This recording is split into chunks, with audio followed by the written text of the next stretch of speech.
বিরুদ্ধে কড়া হুঁশিয়ারি বাক্য উচ্চারণ করেন ইরানের পার্লামেন্টের স্পিকার মোহাম্মদ বাঘের গালিবাফ। এ সময় যে কোনো হামলার জবাব অত্যন্ত ভয়াবহ হবে বলে সতর্ক করে দেন তিনি। সামাজিক যোগাযোগ মাধ্যম এক্সে দেওয়া এক পোস্টে তিনি এই সতর্কবার্তা দেন। কাতার ভিত্তিক সংবাদ মাধ্যম আল জাজিরা এক প্রতিবেদনে তুলে ধরে এই খবর। এদিকে পারমাণবিক অস্ত্র বানিয়ে এবার জবাব দেবে ইরান।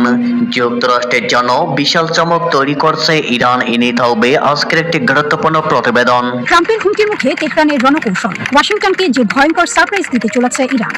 মার্কিন প্রশাসনের একের পর এক নিষেধাজ্ঞা আর আগ্রাসী হুমকির মুখেও মধ্যপ্রাচ্যের ভূ রাজনীতিতে বুক চিতিয়ে দাঁড়িয়ে আছে ইরান। সাম্প্রতিক সময়ে তেহরানের পারমাণবিক অস্ত্র তৈরির গুঞ্জন আন্তর্জাতিক সংবাদ মাধ্যমগুলোতে ব্যাপক আলোড়ন সৃষ্টি করেছে। যদিও বিষয়টি নিয়ে ধোঁয়াশা বজায় রেখেছে ইরান সরকার, তবে দেশটির পার্লামেন্ট স্পিকার মোহাম্মদ বাঘের গালিবাফের সাম্প্রতিক একটি দাবি পুরো বিশ্বকে নতুন করে ভাবতে বাধ্য করছে। তিনি স্পষ্ট করে বলেছেন, তেহরানের হাতে রয়েছে এমন এক সবচেয়ে শক্তিশালী হাতিয়ার যা যে কোনো মুহূর্তে প্রতিপক্ষের দম্ভ গুড়িয়ে দিতে পারে। এদিকে কোন অপরাধে স্পেনের উপর চটলেন মার্কিন প্রেসিডেন্ট? ট্রাম্পের তীব্র ক্ষোভের মুখে স্পেন।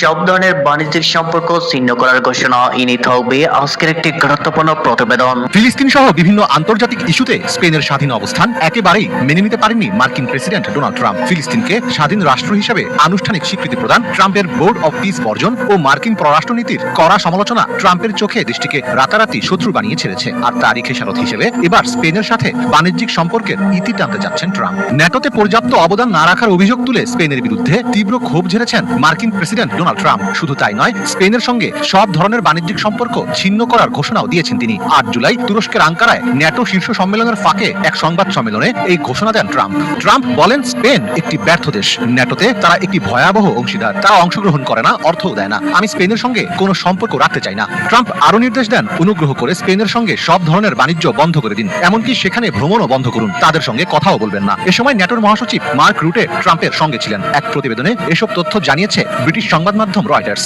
এদিকে কবে হবে আয়াতুল্লাহ আলী খামেনির দাফন, যা জানা গেল। এনে থাকবে আজকের একটি গুরুত্বপূর্ণ প্রতিবেদন। কোটি মানুষের ভালোবাসা, অগণিত অনুসারীর অশ্রু আর গভীর শোকের আবহে শেষ যাত্রায় বিদায় নিচ্ছেন প্রভাবশালী ধর্মীয় ও রাজনৈতিক নেতা আয়াতুল্লাহ আলী খামেনি। কোথাও কান্না, কোথাও নীরব প্রার্থনা, আবার কোথাও শেষবারের মতো এক নজর দেখার আকুলতা। টানা 6 দিনের শোকের পর এবার শেষ হচ্ছে সেই দীর্ঘ বিদায়ের অধ্যায়। ইরানের কাছে যুদ্ধ হেরে গত মাসেই মৌ স্বাক্ষর করেছিল মহিষ ডোনাল্ড ট্রাম্প। তার মাত্র 2 সপ্তাহ পরে আবারও ইরান যুদ্ধ শুরু করলো ডোনাল্ড ট্রাম্প, এবং পরপর 2 রাত ইরানে আক্রমণ করে ইতিমধ্যে 14 জন সাধারণ ইরানিকে খুন করেছে এই ভ্যাম্পায়ার ডোনাল্ড ট্রাম্প। এখন প্রশ্ন হলো, আমেরিকা যুক্তরাষ্ট্র যুদ্ধে ফিরে এসেছে, এটা সত্য, কিন্তু এই যুদ্ধ করে ইরানকে কি পরাস্ত করতে পারবে ডোনাল্ড ট্রাম্প, নাকি আমেরিকার সাম্রাজ্যের পতন সম্পন্ন হবে এই ইরানের মাটিতেই, হরমুজের জলেই? পৃথিবীর প্রথম সারির সকল বিশ্লেষকই মনে করছে ডোনাল্ড ট্রাম্প ইরান যুদ্ধে আবারও পরাস্ত হবে।